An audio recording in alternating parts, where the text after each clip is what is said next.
Hello and welcome to Lunchbox Theory. Woohoo! We've got a little friend here today. Here it is in the frame. I can't get out the frame, so we're just going to live with it today and see what we've got in our lunchbox. So today in my lunchbox we have my spaghetti clefs that we used a few weeks ago and some chocolate coins.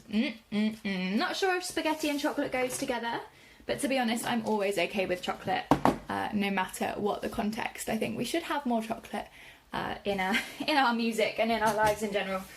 So, I wonder if you can remember what a clef is. I will pop a link to our clef video as well in case you didn't see that one before and you want to remind yourself or you want to find out what a clef is. So a clef is like the musical key to reading music, and we're going to look at one particular clef today. We're going to use the treble clef because this is the first clef that most people learn, and it's the first clef that most people learn for a reason, because it's really useful for when you're playing things like the recorder, the violin, when you're singing, lots of those beginner instruments that you learn maybe before other things. Okay, so I'm actually going to draw a treble clef onto here because this one is a little bit small for this stave. Really, for this stave it should be about that big. So maybe it's our spaghetti stave's big brother or big sister. Okay, so now we've got our musical key and we're going to count how many lines we have on this stave. Our stave is a set of 1, 2, 3, 4, 5 lines. 1, 2, 3, 4, 5. And a stave is always 5 lines, no matter which clef you have, it's always 5 lines. Now, you might remember from our clef video before that if you're on the middle line, that is a B note. But actually, we're not going to look at a B note today. We are going to look at what notes live in the spaces between the lines. Okay, and there are 4 notes that live in the spaces between the lines. There's a really easy way to remember them because the first note is an F. If you see a note that's living in this space, the bottom space, it is an F note in the treble clef. The next one is an A. So if it's living in the second space up in the treble clef, it's an A. The third one is a C in the treble clef. And the last one is an E. So you might have noticed, if you've been reading the letters along the bottom, that this spells face. Okay, so that's a really easy way to remember when you've got your treble clef what notes go in the spaces, because we know that they spell face if you put them in order from bottom to top. Now, they wouldn't spell face if you put them in order from top to bottom. So we're just going to ignore that because that's not what would work. Okay, so I'm just going to put those in the right place one more time. And if you're playing along at home or if you've got your own stave at home, you could do the same. So I'm going to put my F here in the bottom space. My A goes in the second space.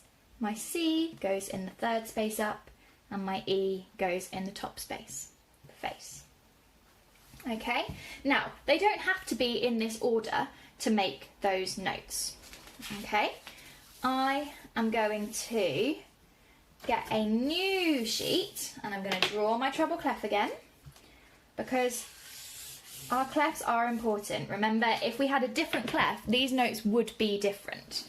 Okay, so remember this space, F, A, C, E, all of those spaces. And the cool thing is, because all of our musical notes, when we learn them this way, they all have letters, we can actually make some words. So, I thought we would tell a little bit of a story. Because the other day, I went to the cafe. C-A-F-E, cafe.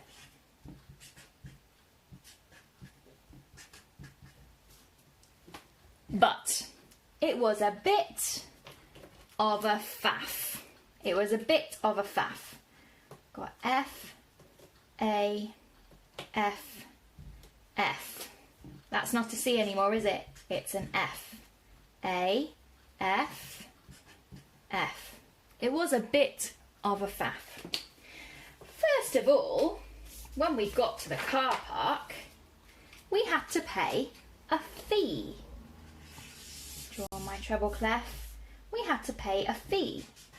An F, E, E. Now, if you are watching along at home, I wonder, can you tell me where my first one needs to go? My F needs to go in the bottom space, and my E's are going to go in the top space. We had to pay a fee, F, E, E. It was a bit annoying, but the good news is, when we got to the cafe, it was ace. It was ace. Okay, so where are we going to put our A? Do you remember? Our A goes here, our C goes here, and our E goes up here. And shall I tell you the reason it was ace? Because we had cake. Now, if you're really, really good at spelling, you know that we can't really spell cake using these letters, because we would need a K. And we haven't looked at the letter K today, have we? It's not in the word face. It's not in the word face, and in fact it's not a letter that shows us a note at all. But we're going to use a curly cur for cake today. I know that those of you who are super good at spelling know that that's not quite right, but we all like a bit of cake, don't we? Especially at Lunchbox Theory. So we had an ace cake. C-A-C-E. Okay, so that is face in music, or in reading music. Okay, we have our F at the bottom, A, C, E. And it's really, really important thing to remember, because when we're reading our treble clef, when we're reading the notes on our treble clef, these are 4 really, really good notes to start with. They're 4 really easy notes to begin to learn. So I wonder if you can make some faces this week. See you soon. Bye.